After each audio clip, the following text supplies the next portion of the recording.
Assalomu alaykum rahmatullohi va barakatuh. Andijonga Iqboljon akamning qo'ralariga ikkita noyob go'zalidan chiqibdi-yu.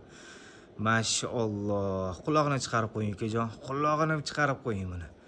Mana qaranglar. Raza oltishga o'tgan sog'lig'imiz a. Mana joni oldi tarafdan tushlarini, yo'g'onliklarini, ranglariga, kalla, quloq formalariga yaxshilab e'tibor beringlar akalar. Mana bu sog'lig'imiz vunuchka tanker bo'lib qoladi. Mana joni, sog'lig'iga yaxshilab e'tibor bering. Bochka obrazniy sog'liq. Mana joni, orqa tarafda ko'rinishlarni ham bitta ko'rsatamiz. Buni bergan bolasini ko'rsanglar bormi? Voy. Bolasi lekin miyalarni qizitib qo'yadi. Hammamizga nasib qilsa. 6 tishga yangi o'tgan sog'lig'imiz. Tayyor bo'lsanglar bolasini maslagiga bitta ko'rsataman. Mana krasavitsa, jonivor. Kallasini sal menga burib qo'yasiz aka, quloqni chiqarib qo'ying. Ana. Mana jonivor, mashalloh. Bo'yi 90+, qulog'i 24. Yarichka, periyarka deganim, yarichka nima? Periyarka. Mana buni qaranglar. Расположение, quloqning shirinasiga yaxshilab e'tibor beringlar.